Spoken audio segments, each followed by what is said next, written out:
السلام عليكم ورحمة الله وبركاته.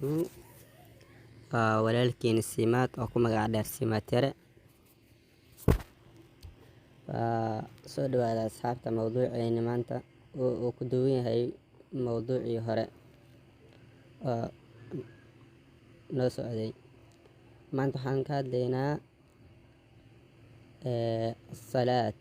salaad ayaan ka hadlaynaa maanta. maxaa yeelay Ilaahay subxaanahu wa ta'aala waxyaabaha nagu adoonsada waxaa ka mid ah salaada.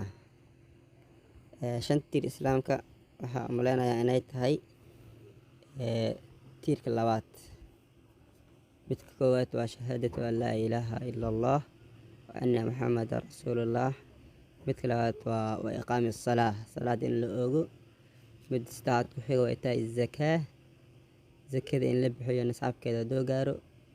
iyo midda afraad waxay tahay soom ramadaan, bisha ramadaan haddii la gaarin in la soomo.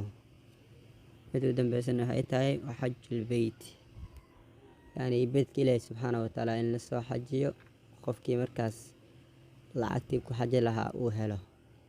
marka aan usoo laabano salaada, horta salaada aan tukanayno maxay tahay? salaada aan tukanayno mar naftirkeeda waxay u baahan tahay barasho. waxaan ku baran karnaa marka hore salaada waxay tahay inaan ogaano.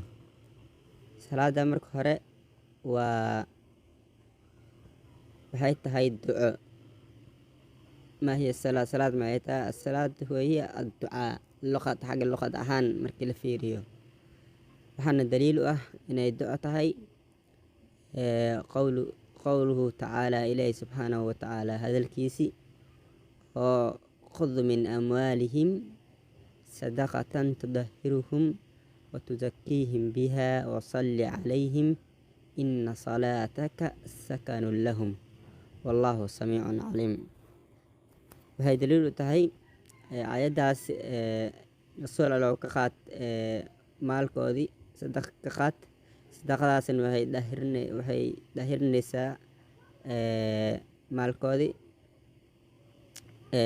u duceey wasalli u duceey calayhim ayaga dushoodii u duceey. maxaa yeelay inna salaataka salaadaadii sakanu lahum xasiloona ayay u tahay. والله سميع عليم. إلهي سبحانه وتعالى ومت مقله وحنا وحول بناؤك. مركا محي تهي حاجة لو خمر كساس تهي شرعهان محي تهي حاجة شرعية وعباده إلهي سبحانه وتعالى أدوميسكو أدون سدي وكوكوان أفعال يا أقوال. أفعال مركي الله مركات أو ركوعيسد مركا سجوديسد مركا عيد ذلك سلاونيسد waxaasoo dhan waa ficilo oo afcaal sameynaysid waaye. aqwaalan maxay tahay? waa marka ugu horeeyay takbiir ku xiranaysid, faatixada akhrinaysid, waa kanaas iyo adkaraadkii iyo xarakaatun khaasa biha. waa xarakaad oo iyada lagu khaas yeelay.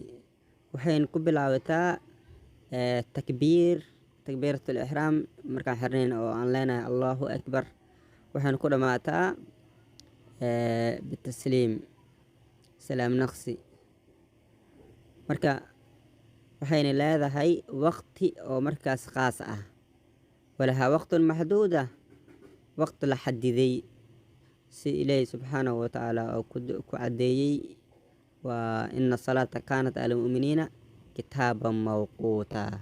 marka soo dhawaada waxaan ku soo xijinaynaa insha Allah arkaanteedii ayaan ku soo xijin doonaa insha Allah.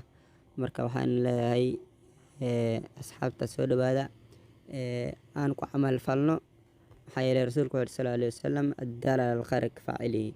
ninka wax khayr tusa ninkaas khayrka doo ku dhaqmo ninka oo khayrkaas tusiyay wuxuu la dhigmaa asigoo sameeyay oo kale. marka aan dadaalno, subscribe noo saar si markaas mawduuc ku xigo oo ku soo dhaco aniga dhiirigelinayno tahay insha Allah. barakallahu fiikum, jazakumullahu khayr, wasalaamu calaykum waraxmatullah.